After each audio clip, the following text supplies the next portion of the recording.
ఉద్యోగులకు పెన్షనర్స్కి స్వాగతం సుస్వాగతం. ఇటీవల ఏర్పాటు చేసినటువంటి ఉద్యోగులకు సమస్యలపై అలాగే పెన్షనర్ల సమస్యలపై ఏర్పాటు చేసినటువంటి కమిటీకి రకరకాల ఉద్యోగ సంఘాలు వెళ్ళి వారి యొక్క సమస్యలను తెలపడం జరిగింది. ఆ కమిటీకి సంబంధించినటువంటి ఎవరైతే ఉన్నారో నవీన్ మిట్టల్ గారికి వారి యొక్క సమస్యలను అయితే చెప్పడం జరిగింది. దానిలో దాదాపుగా 50కి పైగా సమస్యలు ఉన్నాయి. అందులో 45 రకాల సమస్యలను పరిష్కరించడానికి వారు సానుకూలంగా స్పందించినట్టు చెప్తున్నారు. ఈ 45 రకాల సమస్యలు అనేది ఆర్థికేతర సమస్యలు. ముఖ్యంగా ఆర్థిక సమస్యలు చూసినట్లయితే చాలా ఉన్నాయి. మొత్తం 57 డిమాండ్లను 2 కేటగిరీలుగా విభజించింది. 45 డిమాండ్లు ఆర్థికేతర అయితే 12 డిమాండ్లు ఆర్థిక పరమైనవి. ఆర్థిక పరమైన వాటిలో చూసినట్లయితే పిఆర్సీ కానీ, పెండింగ్ డిఏలు, పాత పెన్షన్, రిటైర్మెంట్ బెనిఫిట్స్, రాయితీలు ఇవన్నీ చూసినట్లయితే ఏవైతే కొన్ని ఉన్నాయి. సో ప్రస్తుతానికి ఉద్యోగులు తీవ్ర ఆగ్రహంతో ఉన్నందువలన 1 లేదా 2 డిఏలు ఇచ్చే అవకాశం అయితే ఉన్నట్టు సమాచారం అయితే వచ్చింది.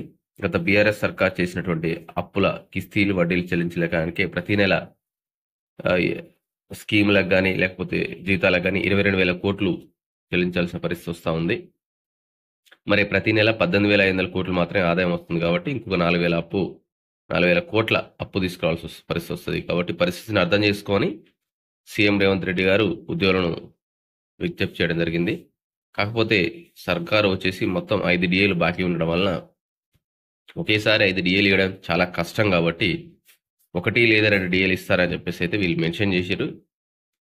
ఇక్కడ 2 డిఏలకు వచ్చేసి 600 కోట్ల అవసరమని ఇవ్వడం జరిగింది. ప్రస్తుతం పెండింగ్లో ఉన్న 5 డిఏల్లో 2 రిలీజ్ చేసి దాదాపు 600 కోట్ల అవసరం అయితే, ఇక 5 డిఏలు ఇవ్వాలంటే కనీసం 3,000 కోట్ల అవసరం అయితే, అంటే ఒక డిఏకి 500 కోట్లు అయితే ఒక డిఏకి 300 కోట్లు అయితే మరి 5 డిఏలకు 1,500 కోట్లే కావాలి. వీళ్ళకి మరి 3,000 కోట్ల ఇంటరాక్షన్ అర్థం కావట్లే.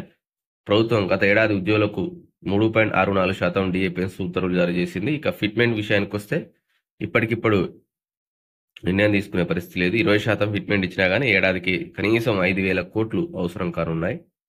గతంలో అంటే 2021లో 30% ఫిట్మెంట్ ప్రకటించారు. దీంతో ప్రభుత్వంపై ప్రతి ఏటా దాదాపు 7,000 కోట్లు ఆర్థిక భారం పడింది. కాగా రాష్ట్రంలో మొత్తం దాదాపు 9.17 లక్షల మంది ఉద్యోగులు, పెన్షనర్స్, కాంట్రాక్ట్ అవుట్సోర్సింగ్ సిబ్బంది అయితే ఉన్నారు. ఇక్కడ వీళ్ళు చెప్పేది ఏంటంటే అట్లీస్ట్ 2 డిఏలు అయితే ఇచ్చే అవకాశాలు ఉన్నాయని చెప్పేసి అయితే అంటున్నారు. మరి చూడాలి. ఇది మనకి ఈరోజు వార్త. మొదటిసారిగా ఛానల్స్ తప్పకుండా సబ్స్క్రైబ్ చేసుకుని లైక్ చేయండి, షేర్ చేయండి.